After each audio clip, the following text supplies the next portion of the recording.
Bonjour et bienvenue sur le site du podcast Histoire en série, créé et animé par Nicolas Charles et Johan Chanoir.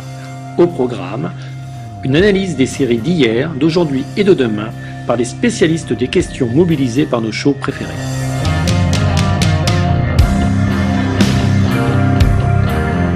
Histoire en série, c'est le podcast qui met en relation histoire, sciences humaines et séries.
Bonjour à tous, bienvenue dans Histoire en série. Histoire en série, vous l'avez compris, qui depuis le mois de décembre se met en mode Game of Thrones pour à la fois préparer la sortie du préquel House of the Dragon qui sortira au début de l'année 2022 sur OCS. Et puis on s'est dit, tiens, ça serait aussi intéressant de faire le lien avec cette série passée qui a été une série mythique et qui l'est et reste encore. On va le voir aujourd'hui en parlant notamment des fans, puisque cette émission va être consacrée aux fans.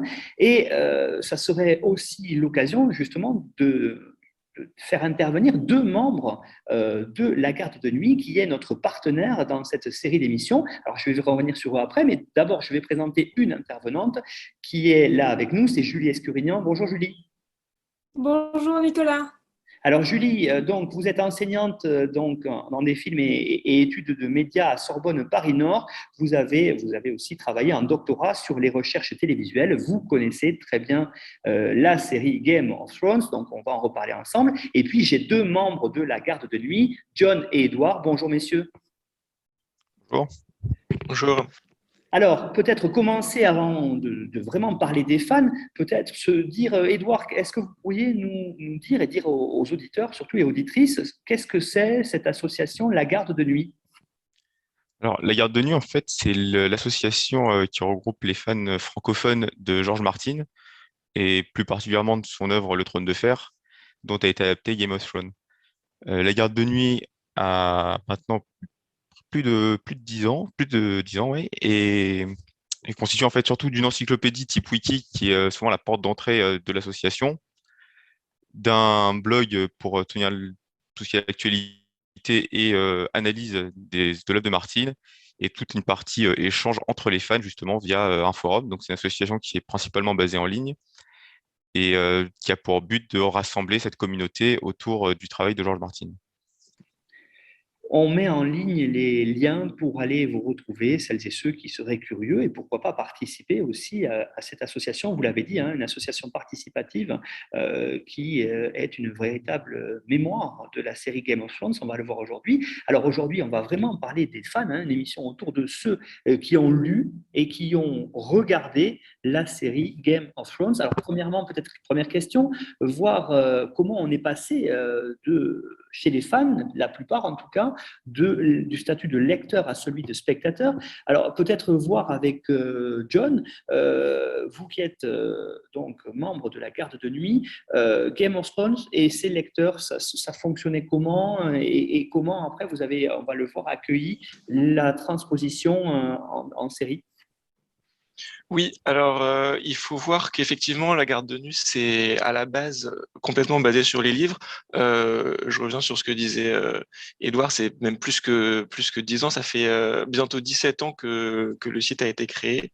Il a été créé en 2005. Moi, j'y suis depuis 2008, donc la série, ça n'existait pas, c'était même pas encore un projet. Du coup, en fait, c'est vrai que l'arrivée de cette série pour entre guillemets nous lecteurs originels, si je puis dire, qui étions là avant, ça a été plutôt très bien reçu au début. On était très contents de. Enfin, je dis on, je représente pas tout le monde, hein, mais la plupart des gens, je pense, étaient très contents de voir que cet univers qu'on apprécie énormément allait être adapté. Ça a évolué pas mal au fil des saisons. Il faut bien le dire. Je pense qu'on y reviendra. Et du coup, j'ai un peu oublié le début de la question.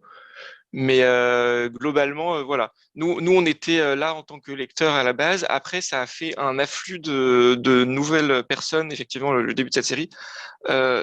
Pour moi, ça s'est fait en plusieurs vagues, parce qu'il faut bien voir que 2011, donc le début de la série, c'est aussi la date de sortie du cinquième tome des livres Dance with Dragons, donc cinquième et pour l'instant dernier.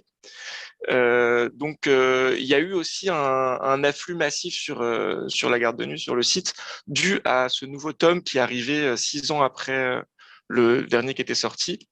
Donc voilà, au départ, l'afflux de gens de la série, ça s'est pas fait. Pour moi, ça s'est pas fait directement. On n'a pas eu immédiatement un énorme flux. Ça s'est fait plutôt, voilà, plutôt en plusieurs phases. Je sais pas si j'étais très très clair.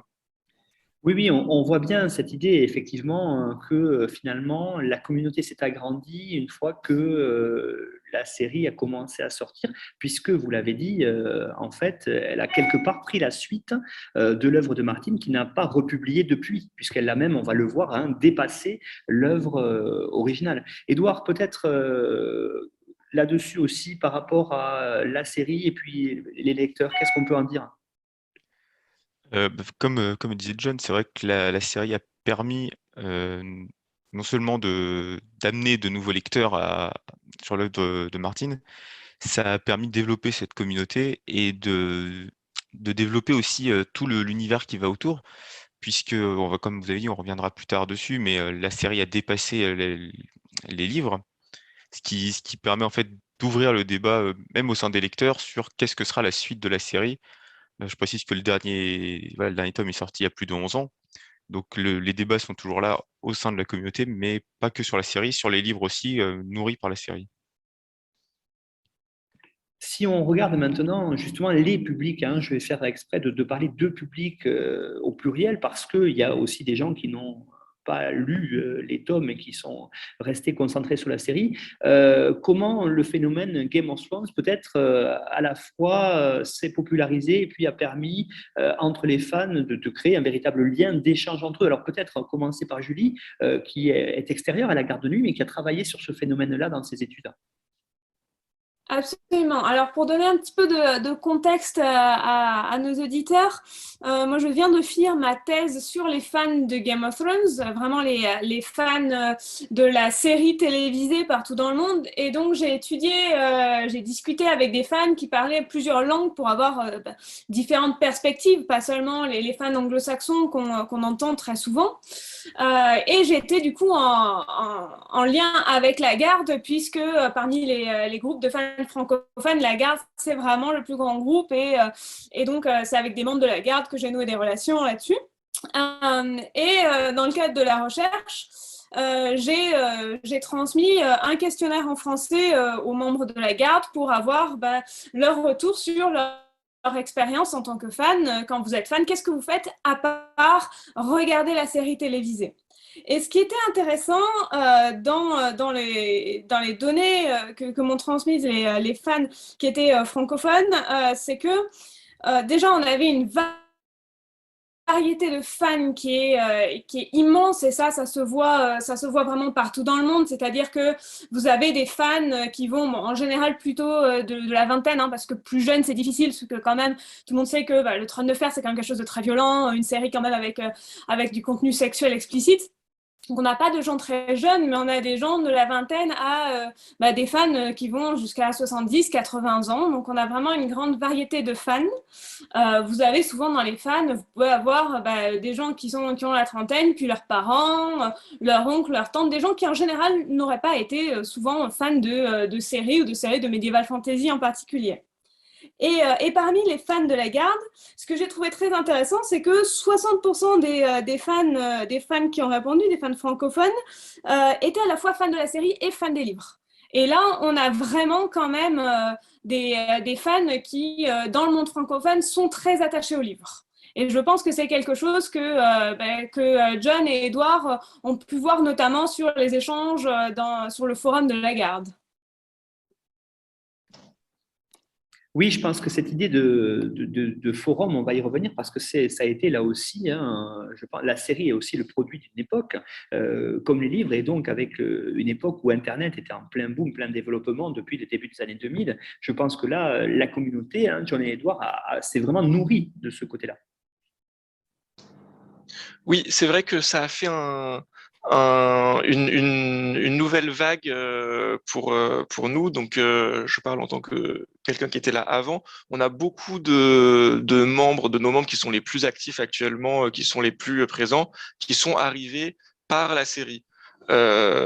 Donc et effectivement qui ont commencé par regarder la série, qui ont ensuite lu les livres et qui maintenant même défendent les livres et peuvent tout à fait critiquer la série dans ses errances plus tardives.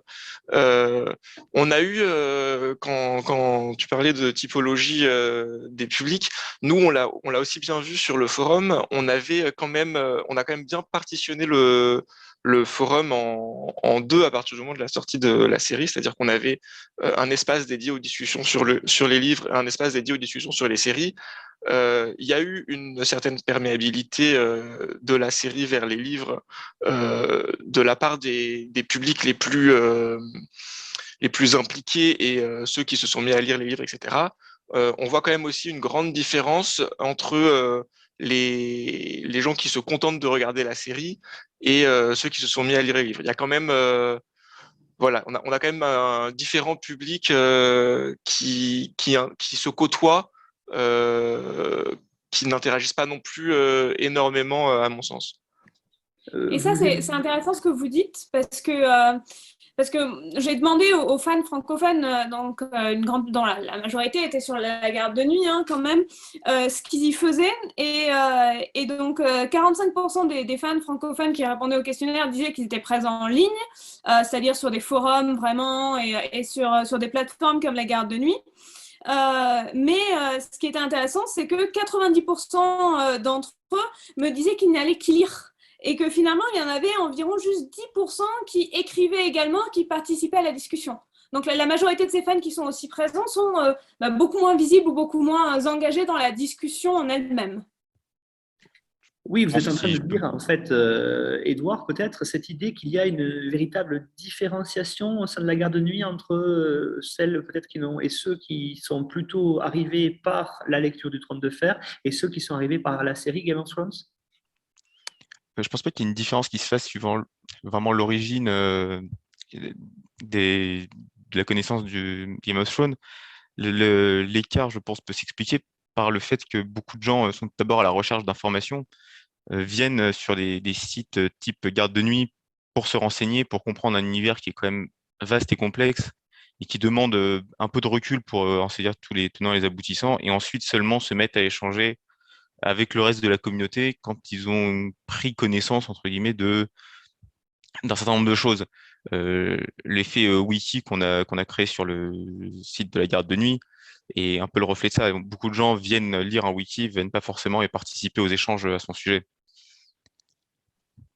J'aimerais qu'on développe peut-être maintenant la question, justement, vous avez parlé, vous avez abordé cette question de communauté. Alors, essayez de voir, hein, on se l'est dit, voilà, la garde de nuit existe depuis la fin des années 2000 et il y a eu une accélération, John nous l'a dit tout à l'heure, au cours des années 2010. Alors, aujourd'hui, par exemple, la série est terminée, il n'y a pas de publication supplémentaire pour l'instant de George Martin.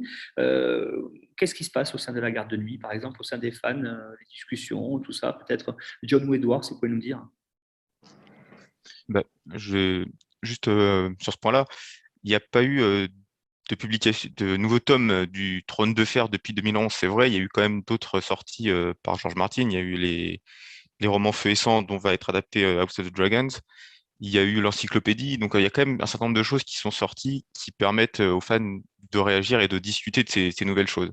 Après, il faut bien admettre qu'effectivement, il manque la suite et la fin du Trône de Fer, ce qui n'empêche pas en fait les fans de discuter de ce qui existe déjà, de faire de l'analyse de texte, tout simplement de ce qui a déjà été écrit, et d'en débattre. On voit par exemple que plusieurs livres sont sortis sur vraiment ciblés sur le Trône de Fer, la version écrite et pas la série, ce qui est un nombre incalculable aussi de livres ou d'articles sur la série elle-même. Donc, on peut encore en discuter malgré le délai qui s'est écoulé depuis la dernière sortie ou depuis la fin de la série. Oui, si je peux rajouter juste quelques mots. On a toujours eu effectivement sur la garde de nuit des phases de grosse activité et des phases de faible activité. Ça fait un peu des vagues depuis toujours entre dès qu'il y a des nouvelles sorties, que ce soit Feu et Sang, que ce soit Guns with Dragons évidemment, ça fait des pics. Après, quand on a des périodes creuses, il se passe moins de choses. Même pendant la diffusion de la série, entre les périodes de diffusion, ça faisait de nouveau des creux. On essaye toujours de combler ça. C'est aussi ça qui est intéressant dans notre communauté, je pense, c'est que on essaye de garder la communauté impliquée. Il y a des gens qui lancent beaucoup de jeux, par exemple, sur le forum. Là, en ce moment, depuis quelques temps maintenant, ils ont lancé un énorme projet de relecture des livres où ils relisent en parallèle, tous en même temps, les livres chapitre par chapitre pour vraiment les décortiquer au niveau le plus profond et le plus détaillé possible. Donc, on crée des espèces d'événements au long cours pour combler ces périodes de vide. On essaye de publier des articles, des décryptages, des théories, etc. Après, c'est sûr que quand il se passe pas grand-chose dans l'actualité, que ce soit Game of Thrones ou Trône de Fer écrit, ça fait des baisses de fréquentation et d'activité. Je pense que c'est normal sur une communauté en ligne comme la nôtre. Et vous, Julie Escurignan, qui êtes en dehors, hein, on va dire, de la garde de nuit, comment vous avez peut-être vu, à travers votre travail de recherche, cette évolution de la communauté, on va dire, au moins tout le long de cette dizaine d'années, on va dire, qui s'est écoulée depuis le début de la série télévisée? Moi, ce que j'ai vu essentiellement, c'est vraiment ce phénomène médiatique, hein, puisque je suis quand même essentiellement centrée sur les fans de la série, qui se recoupent en partie avec les fans du livre. Mais quand on regarde du point de vue vraiment les gens qui suivaient la série, on a eu ce boom, on a eu cette série dont tout le monde parlait, cette communauté de fans dans laquelle on avait l'impression que tout le monde voulait être parce que ça parlait de Game of Thrones tout le temps. J'ai eu l'impression que pendant 10 ans, quand même, ça en parlait puisque tous les ans, il y avait une saison qui sortait, donc on en reparlait, ça circulait dans les médias, ça circulait partout. Et puis, on a eu, je pense qu'on va en parler plus tard, hein, cette dernière saison, ces derniers épisodes où on a eu quand même beaucoup de discussions à partir de là. Et puis, ces dernières années qui sont quand même beaucoup plus calmes d'un point de vue médiatique à ce niveau-là, où on a l'impression que finalement, il y a un petit peu un trou, un petit peu... voilà, c'est cette impression que tout le monde est resté un petit peu bouche bée et où il y a eu cette espèce de vide que là, on va voir, HBO est en train d'essayer de combler avec de nouvelles sorties. Mais c'est vrai que d'un point de vue purement médiatique, ça s'est beaucoup calmé en termes de discussion sur les réseaux, quand je parle de réseaux sociaux numériques notamment. C'est beaucoup plus calme pour l'instant. Ça va repartir. Après, comme on l'a dit, il y a toujours des périodes de haut et de bas dans tous les phénomènes médiatiques. et normal qu'il y ait des moments de calme avant que ça reparte, comme on a vu entre les Harry Potter et la sortie des Fantastic Beasts. C'est toujours un petit peu plus calme. Si on en vient peut-être maintenant à voir, même on parlait des lecteurs, des spectateurs, on voit bien que tous, en tout cas, sont des fans. Et puis, peut-être dans ce genre de communauté, c'est aussi un peu le cas parfois quand on fait les émissions Histoire en série. euh, Quand on écoute les gens qui en parlent, les gens qui travaillent, on est confronté à un phénomène qui est le spoiler. Alors, comment ça se passe au sein de la communauté John ou Edward par rapport à justement cette idée de spoiler ou comment ça s'est passé tout au long de la parution, notamment de la série, et puis peut-être avec l'idée après, une fois que les romans se sont entre guillemets achevés, que la série a continué, comment là les fans ont réagi. Ouais, ça a été très intéressant la notion de spoiler avec cette série parce qu'il y a eu vraiment une inversion du pouvoir en quelque sorte au moment où la série a dépassé les livres. C'est-à-dire que pendant les 5 premières saisons, il y avait vraiment un espèce de pouvoir de la part des lecteurs qui savaient ce qui allait se passer. Je pense par exemple aux Noces pourpres, typiquement avec énormément de vidéos de réactions qui sont passées sur Internet de gens lecteurs qui savaient ce qui allait se passer, qui du coup filmaient les réactions de leurs amis qui savaient pas du tout ce qui allait arriver et qui un peu se moquaient d'eux et profitaient de ça. Donc voilà, nous en tant que lecteurs, on avait beaucoup de pouvoir en quelque sorte sur tous les gens qui étaient fans, qui regardaient la série et qui savaient pas trop ce qui allait arriver, surtout que Game of Thrones a été un peu connu pour ça et a eu beaucoup de succès grâce à ça, grâce au fait que bah, tout peut arriver. Et après, il y a eu une inversion, c'est-à-dire que la série a dépassé les livres. Et à partir de là, nous, lecteurs, on a eu beaucoup de débats. Déjà, je sais qu'il y a beaucoup de gens qui se sont posé la question de regarder ou non la série, c'est-à-dire d'apprendre la suite de l'histoire via un autre médium que celui des livres, que la voix de George Martin lui-même, avec cette notion qui a été créée, que j'aime beaucoup, qui est la notion de spoiler de Schrödinger, qui est qu'on ne sait pas, en fait, si ce qu'on voit dans la série, c'est quelque chose qui va vraiment arriver dans les livres ou pas. C'est-à-dire qu'à tout moment, ce qui arrive, est-ce que c'est un spoil ou pas? En fait, nous, on ne sait pas. C'est-à-dire qu'il y a des choses qui vont arriver effectivement dans les livres. Il y a des choses qui vont se passer différemment.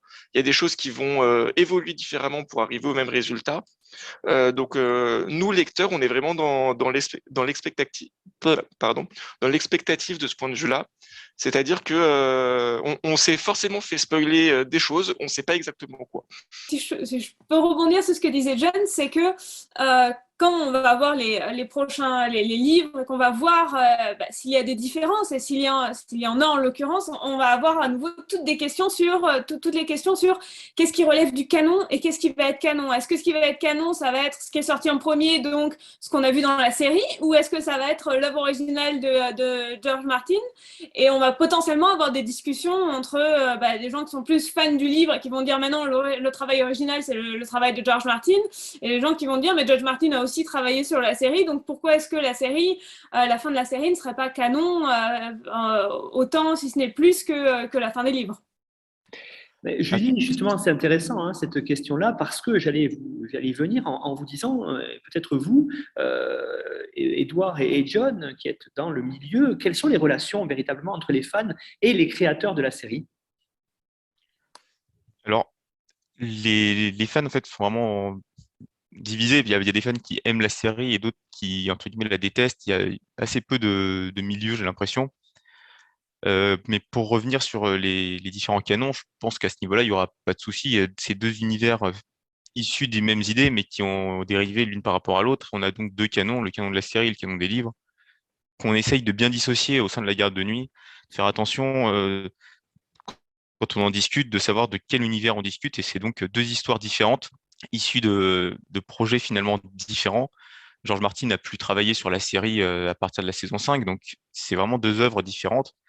Et je pense pas qu'on ait ce problème de débat, même quand les livres sortiront, qui viennent contredire ou pas la série.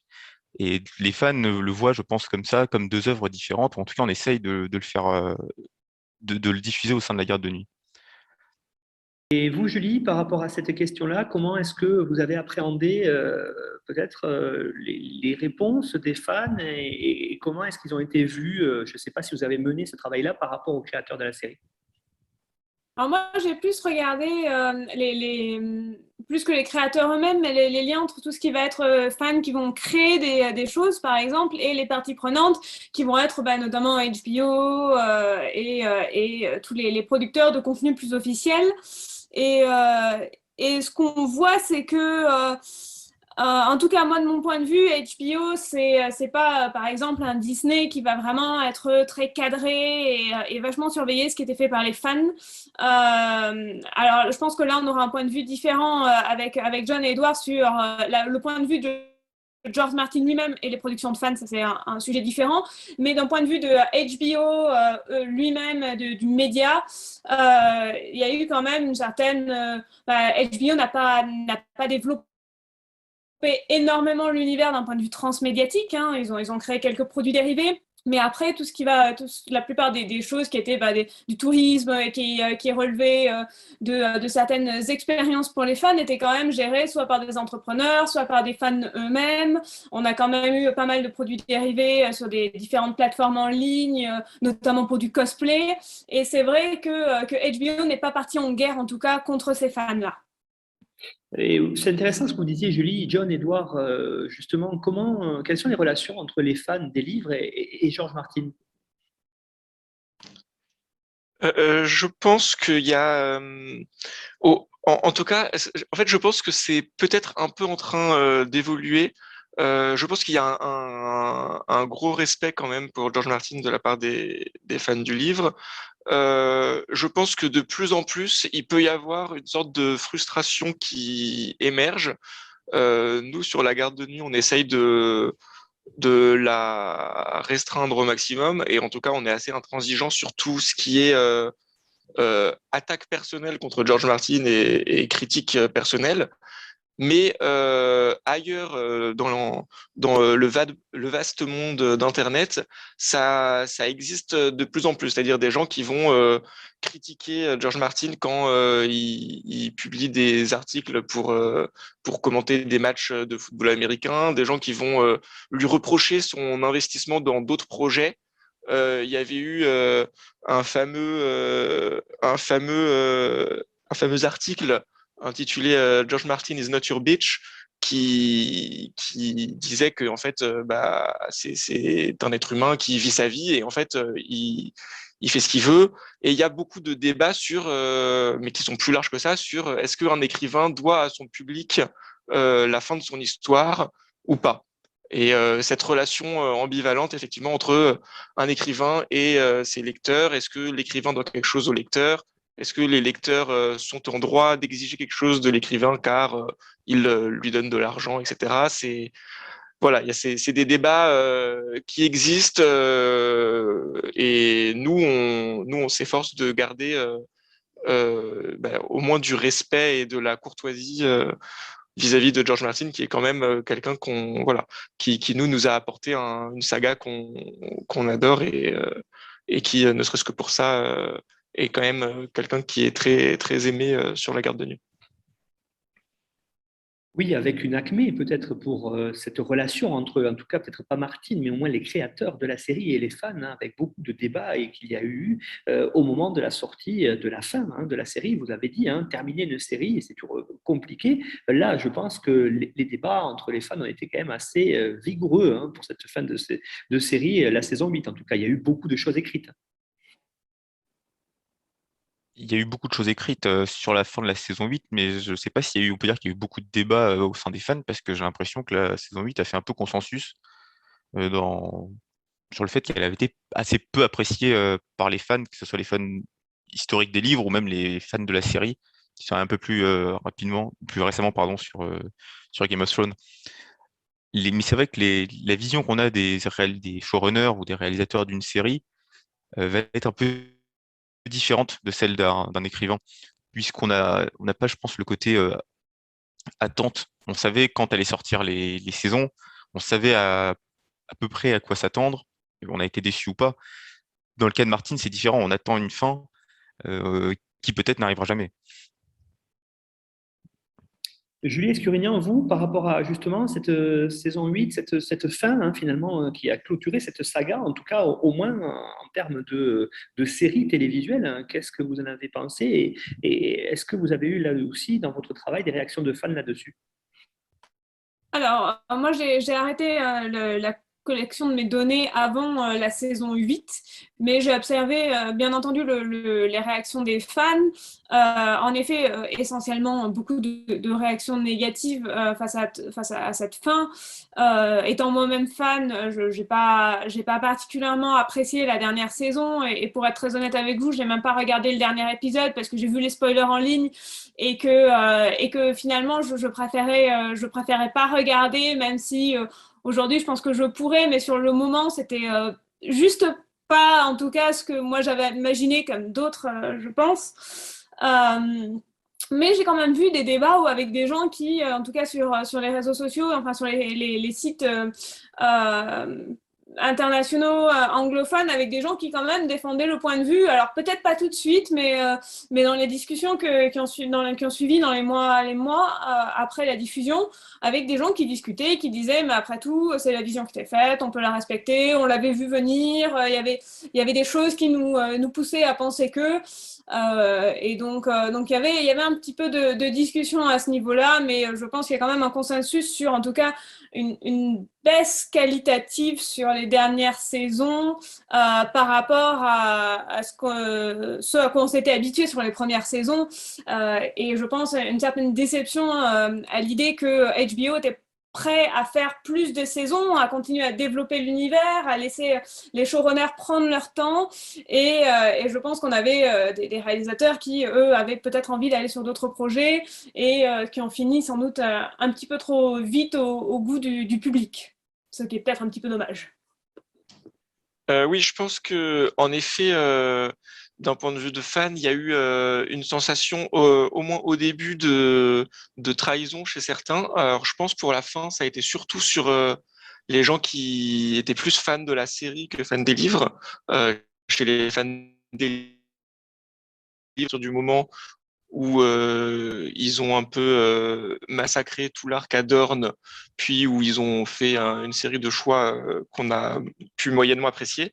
Et sur la fin, je pense que plus qu'une sensation de trahison, nous, on a eu un peu une sensation de gâchis qui est de effectivement comme vous le disiez que ça a été trop vite et que du coup ça paraît peu crédible alors que typiquement le retournement de Daenerys c'est quelque chose qui était discuté depuis un moment, c'est quelque chose qui était anticipé par certaines, qui était quelque chose de tout à fait crédible en fait, de tout à fait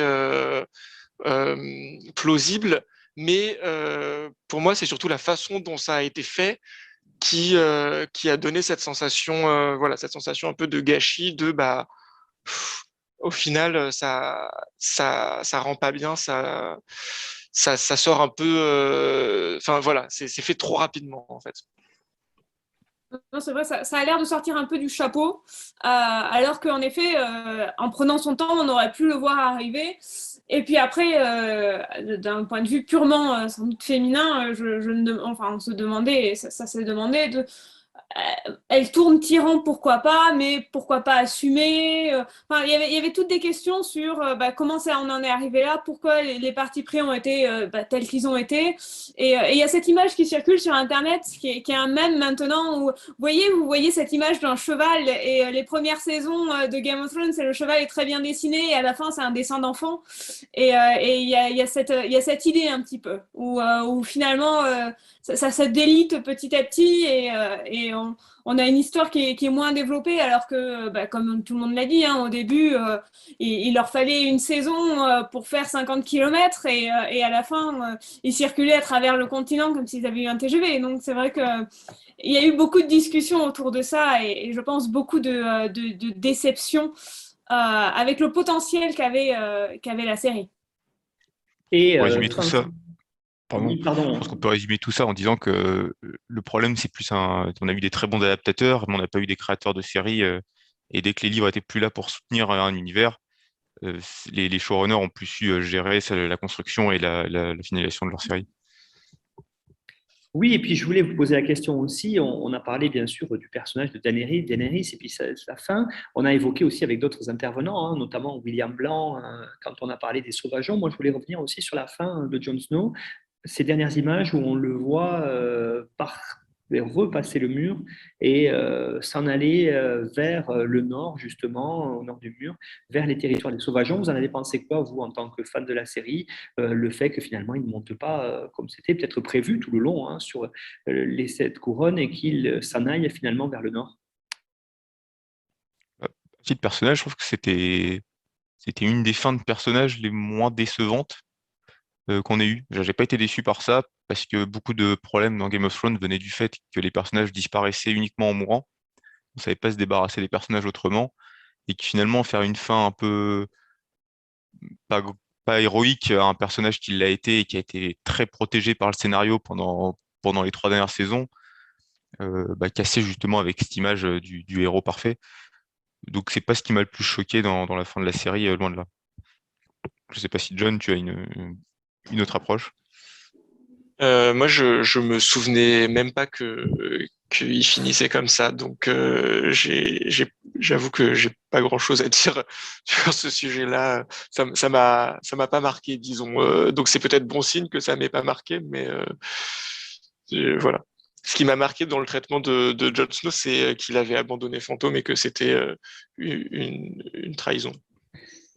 Fantôme qui retrouve à la fin, justement, hein, et il part avec vers le nord. On avait trouvé justement William Blanc dans l'émission en se disant que lui avait trouvé ça pas trop mal parce que c'est cette idée, on sent John attiré par le nord dès le début et finir comme ça, ça avait été peut-être, comme dit Edouard, hein, je suis assez d'accord avec ça, l'idée que c'est peut-être par rapport à tout le reste le moins pire à la fin. On va dire en tout cas, je ne sais pas si c'est le mieux, le moins pire, ça serait pas trop mal. Alors j'aimerais vous poser une question maintenant, avant de terminer cette émission, autour des pratiques de fans. Alors, je ne sais pas si vous avez lu, une collègue qui s'appelle Mélanie Bourda a sorti récemment, on en a parlé dans l'Histoire en série, dans le livre en série, un livre qui s'appelle Fan, qui analyse les pratiques de fans. Et on a parlé des pratiques en ligne, hein, notamment à travers la garde de nuit, mais tout à l'heure, je sais que Julie parlait d'autres pratiques, notamment des réunions, du cosplay, par exemple. Ça, vous avez suivi aussi ces phénomènes-là? Vous pratiquez peut-être? Alors, à titre personnel, j'ai pas pratiqué ce qu'on peut assimiler de près ou de loin au cosplay, mais il y a quand même beaucoup de création ou d'appropriation par les fans. On peut penser aux jeux de rôle, aux jeux de rôle grandeur nature, ou tout simplement à la rédaction d'articles ou d'analyses de textes de George Martin. Je ne sais pas si on peut rentrer tout ça dans le même lot. Peut-être que John aura plus d'idées que moi sur ce sujet-là. Oui, en effet, je pense que sur tout ce qui est cosplay en soi, on n'est pas sur la garde de nuit les plus producteurs. Pourtant, on va pas mal dans des salons. On est souvent invité dans les salons. On a souvent des stands. C'est vrai qu'en général, notre niveau de cosplay en salon se limite à avoir une cape noire et une tenue noire pour faire garde de nuit. Ce que disait Edouard, par contre, c'est qu'effectivement, on a participé, on est plusieurs à avoir participé à des jeux de rôle grandeur nature sur le thème du trône de fer, où dans ce cas-là, effectivement, on est déguisé. Mais sinon, oui, nos pratiques en dehors du forum et du wiki, ça va plutôt être d'aller être présent dans des rassemblements, dans des conventions, etc., pour parler du trône de fer et de la garde de nuit. Julie Escurignan, vous, comment vous avez analysé justement ces autres pratiques de fans, hein, qui ne sont pas des pratiques en ligne et qui sont là des pratiques, on va dire, en interaction réelle autour de cosplay, on l'a dit, mais aussi de réunions, de salons consacrés à Game of Thrones? Alors moi, j'étais beaucoup plus centrée dans ma recherche, en effet, sur les pratiques hors ligne, tout ce qu'on appellerait, ce que j'appelle des pratiques matérielles de fans, hein, tout ce qui n'est pas essentiellement digital, puisque beaucoup de recherches sont faites dessus. Et donc, vous l'avez vu avec Mélanie Bourda, avec qui, bien sûr, on travaille en commun sur ces études de fans, hein, qui sont une aire de recherche encore en développement en France, notamment par rapport à nos amis anglo-saxons, qui ont beaucoup plus de recherche sur ces sujets-là. Et moi, je suis allée, j'ai fait pas mal de choses. Je suis allée participer à des conventions, hein, comme Comic-Con à Londres ou Eurofestival à Marseille. Je suis allée voir l'exposition Game of Thrones qui est passée à Paris. Le concert Game of Thrones aussi, qu'on a vu passer en 2018. Et donc, pas mal d'événements dans lesquels, vraiment matériels, et puis pas mal de discussions aussi avec des fans qui sont aussi des créateurs qui créent des objets, qui vont créer des objets qui vont vendre, mais pas seulement, qui vont créer de l'art. Et on a tout je dirais un éventail de pratiques de fans hors ligne. Alors, quand on discute avec les fans, pour eux, leur activité principale, ça va être essentiellement de discuter hors visionnage de la série, ça va être de discuter, donc discuter avec leurs amis, discuter avec leur famille, avec leurs collègues. C'est la pratique la plus importante, hein, pour les fans, c'est-à-dire ceux qui se considèrent comme fans disent, à part regarder la série, la première chose que je fais, c'est discuter avec les gens. Et ensuite, ça va être en ligne, hein, qui est quand même quelque chose d'assez accessible et d'important pour les fans pour échanger. Parce qu'on a des fans qui vont être partout dans le monde et dans des lieux où autour d'eux, il n'y a pas forcément d'autres fans. Donc, être en ligne sur des plateformes comme la Garde, c'est quand même quelque chose de nécessaire à la création d'une communauté et à l'appartenance à cette communauté. Mais on va aussi avoir des pratiques comme l'achat de produits dérivés et les jeux vidéo qui sont des pratiques très importantes parmi les fans de Game of Thrones.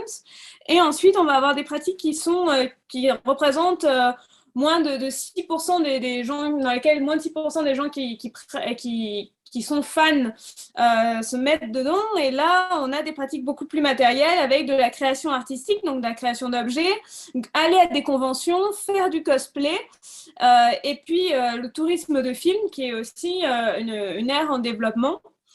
Et ce qui est intéressant, c'est que pour autant que la communauté des fans de Game of Thrones soit large et elle est diverse, les pratiques dans lesquelles les fans s'engagent, elles sont très similaires partout dans le monde. On a des pourcentages similaires d'engagement dans ces diverses pratiques, hein, pour tout type de fans. Mais ce qui va faire une grande différence dans l'expérience des fans, ça va être leur accès à ces pratiques.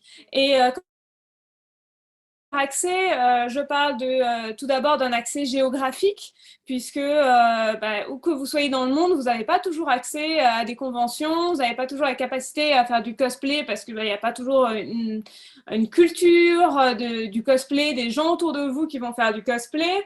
Ne serait-ce que des produits dérivés, HBO n'envoie pas ses produits partout. Pour l'instant, ils shippent essentiellement aux États-Unis. Donc, on a vraiment des barrières, des frontières géographiques qui existent encore. Et puis, on a deux autres éléments qui moi, m'ont paru très importants lorsque je discutais avec les fans. C'était la question financière, puisque l'argent dont disposent les fans conditionne dans une mesure certaine les activités auxquelles ils vont avoir accès, hein, puisque aller dans des conventions, faire du cosplay, aller faire du tourisme, sont des pratiques matérielles qui sont chères, hein, ça demande du temps, ça demande de l'argent, et à ce niveau-là, on n'en parle pas assez, mais être fan, c'est dans une certaine mesure un privilège, parce qu'il faut avoir du temps à consacrer, il faut pouvoir consacrer du temps, parfois de l'argent, à ce qu'on aime à ce niveau-là. Et puis la dernière barrière, je pense, c'est le capital culturel, la manière dont la culture la pop culture, hein, est vue dans certaines régions, et clairement dans les pays anglo-saxons, c'est très simple de dire qu'on est fan. En France, parfois, c'est pas toujours ultra facile d'être fan de pop culture, de s'engager dans du cosplay. C'est pas aussi bien accepté que dans des pays anglo-saxons. Puis vous allez avoir des fans. J'ai une collègue qui s'appelle Katia Hayek, qui travaille par exemple sur les fans syriens de Game of Thrones. Et là, vous allez avoir tout un environnement politique qui fait que être fan notamment de produits occidentaux, américains, ça pose d'autres questions pour les fans du monde arabe. Donc, vous voyez, on a pas mal de choses qui prouvent que on a un produit médiatique avec des fans partout dans le monde, mais tout le monde ne peut pas être fan de la même manière, tout le monde n'a pas accès aux mêmes expériences, et c'est pas parce que on va voir beaucoup des fans américains ou des choses comme ça, c'est qu'il faut obligatoirement se dire que tous les fans ont ces mêmes accès, ces mêmes pratiques, et pour autant qu'ils veuillent avoir accès à ces expériences, et on a beaucoup de fans qui souhaiteraient avoir accès à plus de choses, parfois c'est juste actuellement pas possible.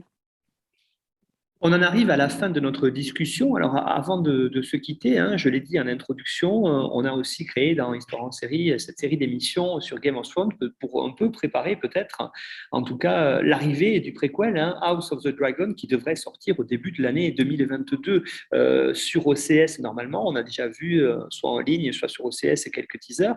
Donc, on est 10 ans après le fameux Winter is Coming. Qu'est-ce qu'on peut attendre véritablement de cette série-là, hein, de ce préquel? Peut-être commencer par vous, John ou Edouard, hein, par rapport à vous qui êtes des piliers de la garde de nuit. Qu'est-ce qu'on peut en dire et qu'est-ce qu'on peut en attendre? Alors, je pense qu'il y a une attente qui est très divisée sur House of the Dragon. Moi, je suis par nature quelqu'un d'assez optimiste et confiant, donc je pense que ça peut être quelque chose de vraiment très bien. Le matériau de base est très très intéressant. Ça reprend énormément de choses qui ont fait le succès de Game of Thrones, c'est-à-dire des intrigues politiques et des dragons. Il y a beaucoup de dragons, donc mais comme avec le succès de Game of Thrones, potentiellement HBO peut avoir mis beaucoup de moyens dans ça et faire des belles images avec ça. Il y a il y a voilà. Il y a en plus un autre avantage de House of the Dragon, c'est que le matériau de base est complet. C'est-à-dire que on a déjà toute l'histoire de la Danse des Dragons jusqu'à la fin. Donc, il n'y a pas le risque des dernières saisons de Game of Thrones. Donc, il y a vraiment, je pense qu'il y a vraiment moyen de faire quelque chose de bien si il se loupe pas. Il y a aussi moyen de faire quelque chose de très, très loupé. Donc, à voir. Alors, il y a aussi, moi je suis assez, pas dire impatient, mais curieux de ce qui va être fait et de l'enseignement qui va être pris de la fin un peu catastrophique de la série Game of Thrones. Savoir si les réalisateurs et les showrunners vont prendre en compte ce qui a été fait et s'approprier aussi le livre de Martin. Comme disait John, le livre est fini, enfin, en tout cas la partie qui va être adaptée est finie, on connaît le début, le milieu, la fin, donc ils n'auront plus à créer l'histoire de toutes pièces comme ils l'ont dû le faire à la fin de la saison 8 notamment. Mais le livre est en fait écrit d'un point de vue un peu particulier, c'est-à-dire qu'on a plusieurs sources qui racontent des histoires divergentes, et en s'y prenant mal, on peut avoir une série un peu chaotique. Donc les réalisateurs vont être obligés de faire des choix, vont être obligés de s'approprier le livre, et je suis curieux de voir comment ça va être fait. Maintenant, l'histoire en elle-même, comme disait John, est intéressante, les intrigues sont nombreuses, les personnages assez intéressants et différents les uns des autres. Donc il y a quand même un potentiel énorme pour faire une série de grande qualité. Oui, moi je pense que ce qu'on voit beaucoup, c'est moi je commence à regarder d'un œil de chercheur cette stratégie de HBO pour essayer je dirais pas de faire revivre la communauté, mais un petit peu quand même de réveiller tout le monde, de réveiller les troupes avant l'arrivée de la nouvelle série. Et pour autant que les fans soient contents, parce que les previews, les photos qu'on a eues montrent quelque chose qui a l'air quand même très beau, hein, du niveau de Game of Thrones sur la qualité de la réalisation, sans nul doute. On a quand même des fans, je trouve, encore très hésitants, précautionneux, et plus personne n'ose trop s'avancer pour l'instant. Donc, à voir si HBO va être capable de nous donner encore envie, et de donner envie, en tout cas aux fans, de s'impliquer à nouveau dans House of the Dragon comme il était dans Game of Thrones. Et je pense que la question va être là, mais de ce qu'on a vu avec Elio Garcia et Linda Antonsen qui gèrent la communauté anglophone sur Westeros, HBO va lancer House of the Dragons, mais ils sont aussi en train de développer, vous savez, cette attraction rédaction en Irlande du Nord, qui va être le Game of Thrones Studio Tour. Et je pense qu'on peut s'attendre à une stratégie dans laquelle on va avoir pas mal de choses qui vont sortir en même temps et qui vont faire du buzz et qui vont refaire circuler dans l'environnement médiatique tout ce qui est univers de Game of Thrones. Après, comment est-ce que les fans vont y répondre? Je pense que là est la question. Oui, je pense que ça va vraiment dépendre, ça va vraiment reposer sur les premiers épisodes, parce que voilà, comme je pense que les fans ont des raisons d'être méfiants quand même, parce qu'il y a beaucoup de grosses difficultés dans cette adaptation. Il y a, comme le disait Edouard, le fait que l'histoire nous est présentée dans les livres par plusieurs points de vue. Donc, est-ce que ça va pouvoir être repris dans une série ou pas? C'est une histoire qui s'étend quand même sur un long laps de temps. Donc, est-ce qu'ils vont devoir faire des adaptations sur ça ou pas? Et il y a quand même énormément de personnages qu'il va falloir réussir à distinguer, avec énormément de dragons qu'il va falloir réussir à distinguer, et des intrigues politiques et familiales qui sont quand même très complexes, donc qui risquent d'être peut-être trop simplifiées. Donc, je pense que c'est pour ça que les fans sont très méfiants. Et qu'il va falloir que cette première saison soit réussie pour réussir à embarquer tout le monde et relancer une grosse série à succès. Merci à tous les trois pour cette émission qu'on a consacrée aux fans de Game of Thrones avec John et Edouard de La Garde de Nuit et puis Julie Escurignan qui est tout juste docteur en histoire, justement pour avoir travaillé sur les fans, en tout cas, de Game of Thrones notamment. Vous retrouverez en ligne sur la page de l'émission les liens pour aller vers La Garde de Nuit, pour aller découvrir leur site et leurs activités, et aussi une bibliographie indicative qui devrait vous permettre d'aller plus loin, peut-être sur ces études de fans. Notamment, on a évoqué pendant cette émission l'ouvrage de Mélanie Bourda sur les fans, qui est quand même aujourd'hui, vous l'avez dit Julie, un des rares ouvrages, en tout cas en français, sur les fan studies qui sont beaucoup plus développés dans le domaine anglo-saxon que francophone.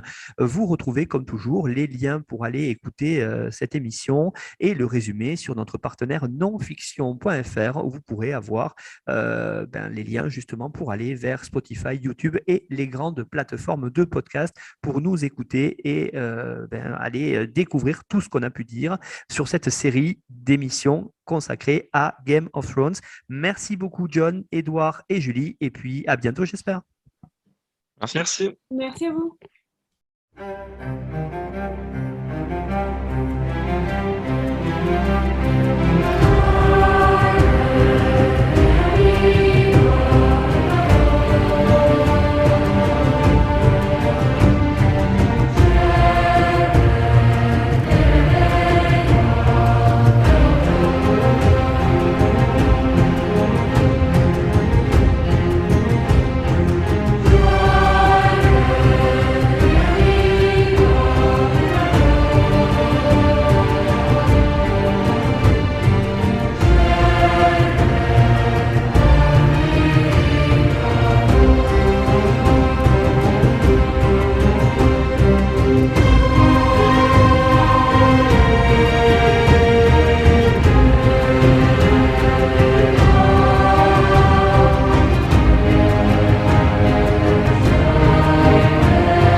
Retrouvez-nous sur Twitter @Histoire en série pour connaître le programme à venir ainsi que des conseils bibliographiques.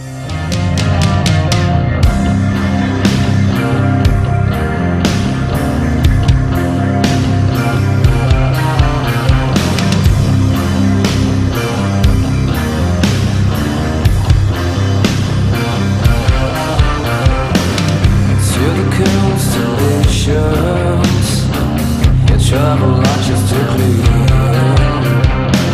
Such a beautiful planet populated by a stranger.